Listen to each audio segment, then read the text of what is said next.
Welcome to Skitami Learning, Civic Math Part 1. Can 8% of a population feed an entire army every single day? Not just once, not just for a week, but for months, even years. Because during the American Revolution, survival didn't happen or didn't depend on speeches. It rather depended on food. Let's talk about Connecticut. In 1776, Connecticut had a population of about 200,000 people. The total colonial population, about 2.5 million. Let's do the math. 200,000 divided by 2.5 million.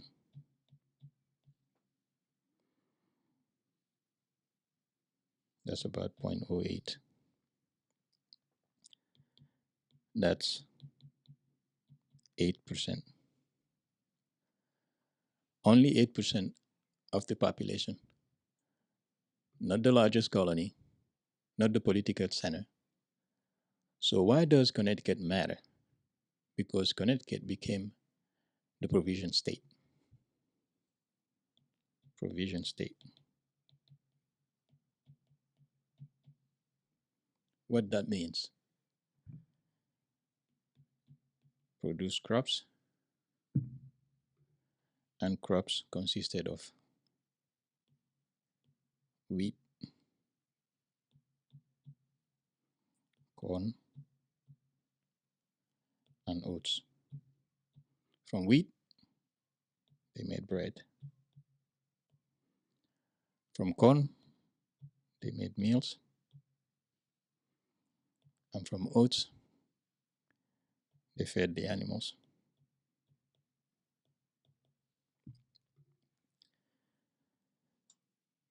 Then they had livestock, which consisted of cattle, pigs, and sheep. From cattle, for beef. From pigs, of course, the pork. And then from sheep, they had meat and wool. Dairy, of course, they had milk, from which had butter and cheese. Preserved food,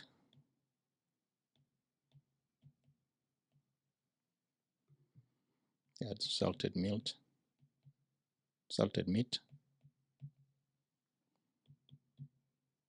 dried corn. All this was stored in barrels. Now, let's come back to the army. In 1776, during the American Revolution, George Washington had roughly 20,000 soldiers on a good day.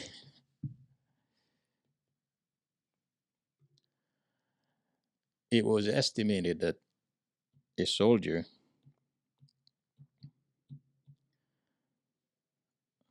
was allocated 2 pounds of meal per day. So 20,000 multiplied by 2, that's 40,000. So that's 40,000 pounds of food every single day. So let's scale it. 40,000 multiplied by 30, that's 1.2 million. So that's 1.2 million pounds every month to feed the army. This did not come from factories. It came rather from small farms,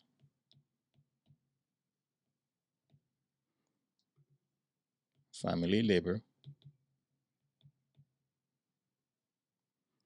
and local communities.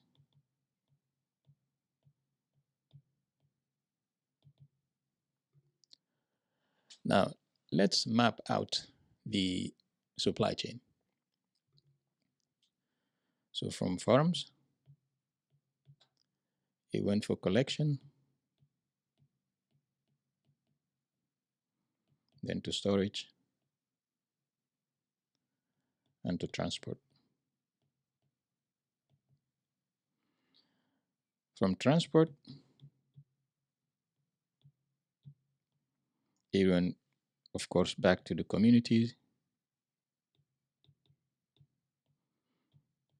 and to the army.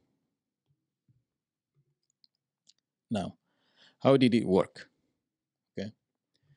From farms, it went to collection. At the collection level, it was packed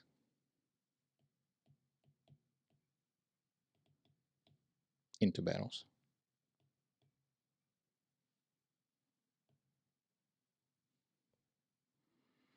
Then the storage was done through warehouses and through barns.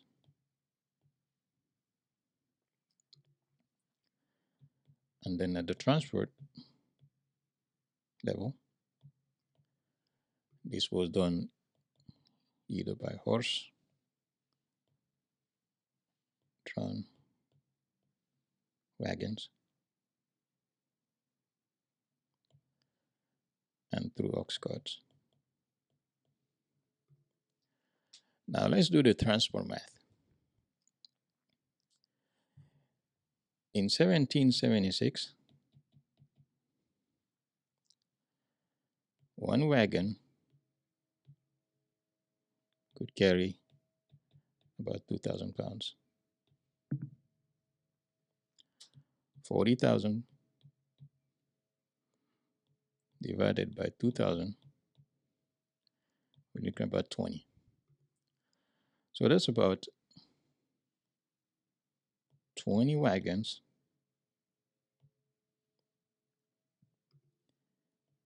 per day, every single day. No delays, no missed deliveries. Because if this stops, the army will stop. Once the food arrives, it was, of course, distributed. And when it is distributed,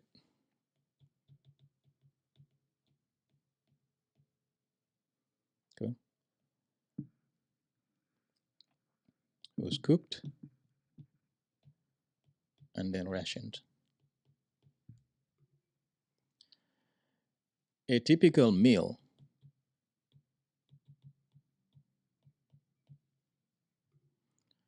consisted of bread, salted meat,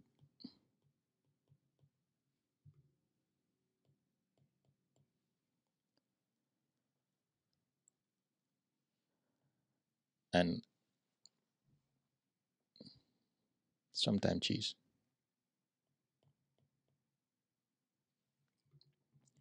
This is survival. This is not comfort. So, Connecticut, 200,000 people, or 8% of the colonial population, fed not only communities, but he also fed the army. In math, this is leverage. A small percentage creating a massive impact. Independence wasn't just declared, it was sustained not by words, but by systems. Now it's important to understand something here. Connecticut was not feeding the Continental Army alone. Other colonies played major roles as well. Pennsylvania, for example, provided flour and grain. Virginia provided livestock and flour. Maryland provided grain and supply routes. Massachusetts, manufacturing and ships. New Jersey, local farm support. And Connecticut organized provision and logistic. The Revolution survived through a colonial supply network, but Connecticut became one of its most reliable engines. For a population of 8%, it had a much larger impact. This is what makes Connecticut remarkable. Not that it acted alone, but that a relatively small colony produced an outside logistical impact. In other words, Connecticut punched above its weight. And that's why it earned the nickname the Provision State. Because again, revolutions are not sustained by declarations alone. They survived through systems. Connecticut may have been just 8% of the population at that time, but it solved the most important equation: how to keep the revolution alive. If you like this part, please subscribe and share this episode with one person. I'll see you in part 2.